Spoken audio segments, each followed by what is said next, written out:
Assalamualaikum, selamat sore. Perkenalkan, nama saya Yulia Berdinsi, NIM 2222511092 dari kelas C, Prodi Pendidikan Sosiologi, mata kuliah Metodologi Penelitian Pendidikan. Baik, dari sini saya akan membacakan proposal saya dengan judul Persepsi Siswa Terhadap Multikulturalisme di SMA Negeri 2 Borong. Bab 2, Landasan Teoritis. A. Persepsi multikulturalisme. James A. Banks, kurikulum harus mencerminkan keberagaman masyarakat dan memberikan kesempatan kepada semua siswa untuk belajar tentang berbagai budaya. Multikulturalisme dalam pendidikan adalah pendidikan yang bertujuan untuk penekanan pada pentingnya inklusi dan keadilan dalam sistem pendidikan. Sebagai sebuah pendekatan yang mengakui dan menghargai keberagaman budaya serta berusaha mengintegrasikan perspektif dari berbagai kelompok etnis ke dalam pendidikan. Integrasi konten melibatkan penyertaan berbagai perspektif, fakta, dan contoh dari berbagai budaya dan kelompok etnis, agar membantu siswa untuk mendapatkan pandangan yang lebih luas tentang keragaman yang ada di lingkungan sekolah. Sebagai pentingnya pengalaman langsung dan integrasi sosial dalam pembelajaran. Dalam konteks multikulturalisme, ini berarti bahwa siswa belajar lebih baik tentang budaya lain melalui pengalaman langsung, seperti bekerja sama dalam proses belajar mengajar, merayakan hari raya besar dari berbagai budaya, atau melalui cerita dan narasi dari teman-teman yang berbeda latar belakang.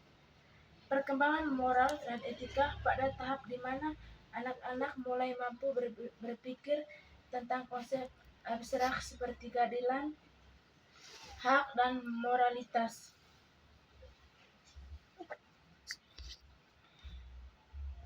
Pendekatan dalam pendidikan multikultural bertujuan untuk mengembangkan sikap inklusif dan menghargai perbedaan melalui kurikulum, metode pengajaran di lingkungan sekolah yang mendukung keberagaman.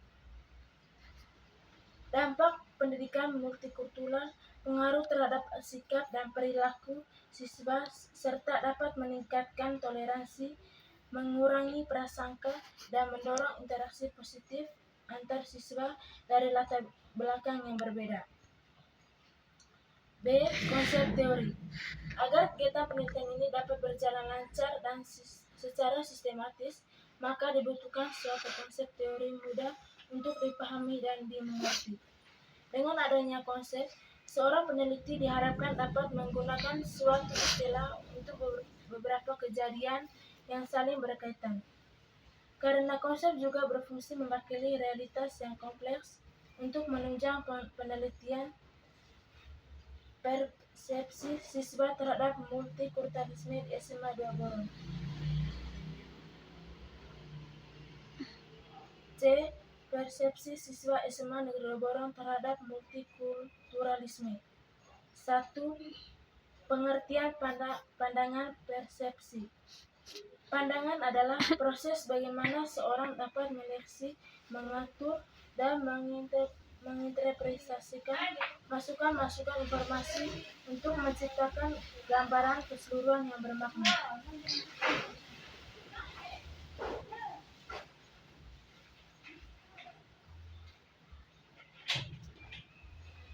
2. Proses terjadinya persepsi atau pandangan. Pada proses persepsi, sebagian besar ahli seperti Serona dan Dodaken menjelaskan bahwa persepsi terdiri dari 3 aktivitas, yaitu seleksi, organisasi, dan interpretasi. Berkaitan dengan ini, yang dimaksud dengan seleksi sebenarnya mencakup sensasi dan atensi, sedangkan organisasi melekat pada interpretasi, yang dapat didefinisikan sebagai meletakkan suatu rangsangan bersama dengan rangsangan lainnya.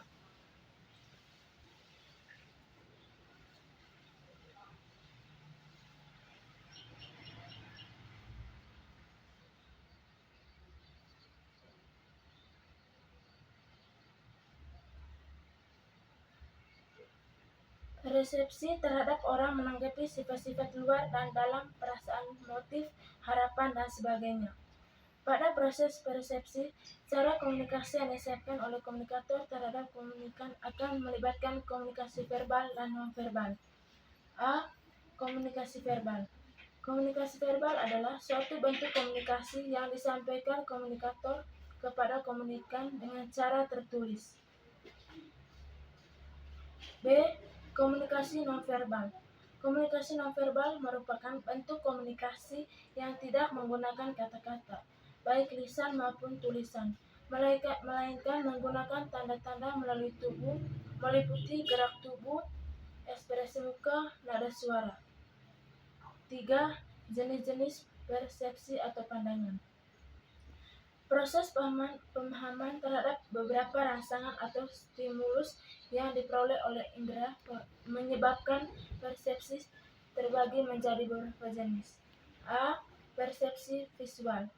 Persepsi visual didapatkan dari indera penglihatan. Persepsi visual merupakan topik utama dari bahasa persepsi secara umum, sekaligus merupakan persepsi yang paling sering dibicarakan pada konteks sehari-hari. B. Persepsi auditoria atau pendengaran. Persepsi auditori atau pendengaran ini merupakan persepsi yang didapatkan dari indera pendengaran yaitu telinga. C. Persepsi peraban. Persepsi peraban didapatkan dari indera peraba yaitu kulit. 4. Faktor-faktor yang mempengaruhi pandangan atau persepsi. Yang pertama, faktor internal. Yang kedua, faktor eksternal. B. Multikulturalisme. A. Pengertian dan istilah multikulturalisme. Multikulturalisme adalah konsep yang mengakui dan menghargai keberagaman budaya dalam suatu masyarakat. B. Proses terjadinya multikulturalisme. Multikulturalisme merupakan proses pembelajaran yang mengakui keberagaman budaya, agama, ras, dan etnis sebagai hal penting di dalam membentuk sebuah kelas, pola pikir guru, dan peserta didik. Multikulturalisme terjadi melalui revolusi pasca Perang Dunia Kedua pada abad ke-18. Namun mulai berkembangnya pada abad ke-19 yang telah dikembangkan pada tahun 1960 oleh Banks yang kemudian mengalami perkembangan teori dan praktis.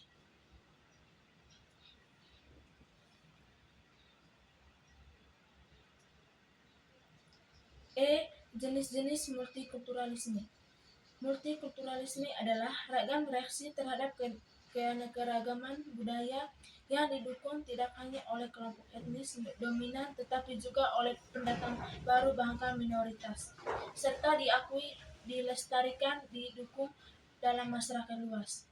Multikulturalisme dapat terjadi dalam skala nasional atau dalam komunitas suatu bangsa.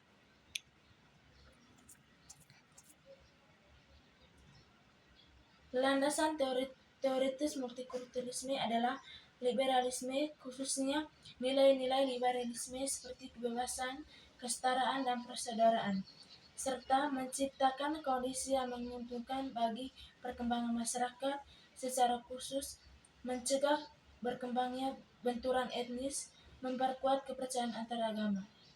A. Multikulturalisme otonomis. Multikulturalisme otonomis adalah sebuah masyarakat plural yang mana masyarakat mempunyai keberagaman baik dari segi ras, budaya, serta etnis yang berupaya untuk mewujudkan adanya equality atau kesetaraan dengan budaya dominan. B. Multikulturalisme akomodatif. Multikulturalisme akomodatif memiliki kultur yang dominan yang dapat menyelesaikan akomodasi tertentu terhadap budaya kelompok minoritas seperti hukum, undangan yang lainnya yang dianggap sensitif secara kultural.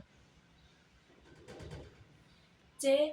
Multikulturalisme kritikal dan interaktif. Multikulturalisme Interaktif dan kritival menegaskan dan mencerminkan perspektif inisiatif, yaitu membedakan antara satuan bahasa dan mereka yang berbeda dalam masyarakat.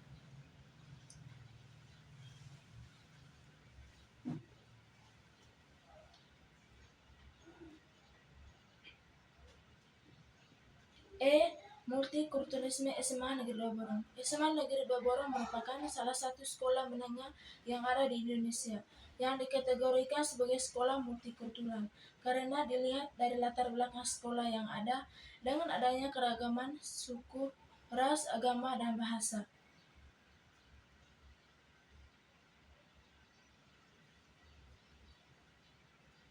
Bab 3.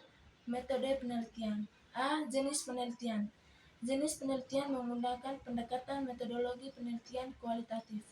Metodologi penelitian kualitatif adalah metode yang menghasilkan data deskriptif dari kata-kata lisan dan tulisan orang serta dari perilaku yang diamati. B. Tempat dan waktu penelitian. A. Tempat penelitian. Setiap penelitian perlu dapat menentukan tempat yang pas digunakan kepentingan penelitian. B. Waktu penelitian. Sugiono menyatakan bahwa secara umum fase penelitian kualitatif berlangsung baik waktu yang relatif lama dan waktu yang sangat singkat. Hal demikian didasarkan pada penemuan data yang dapat mengurangi masalah.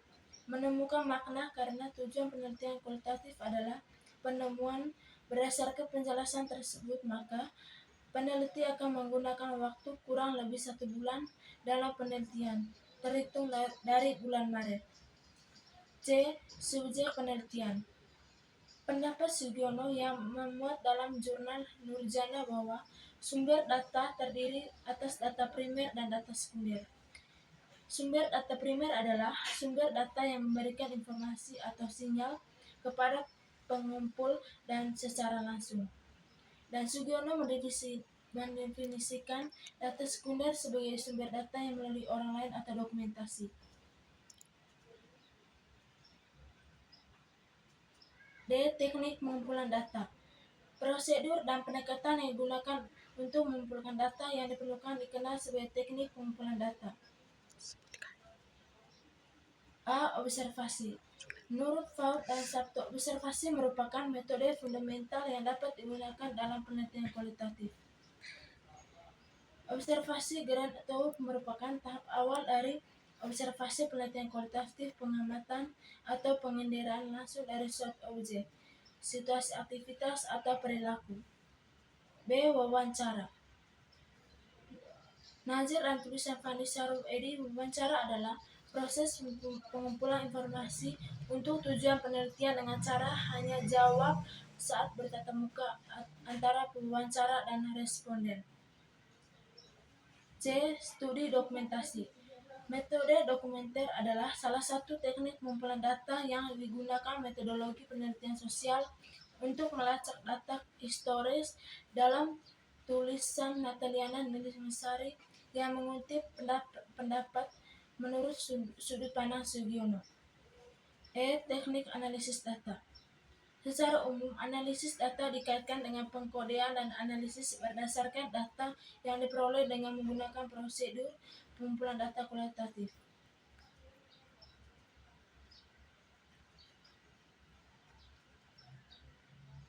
Daftar pustaka. Sekian dan terima kasih.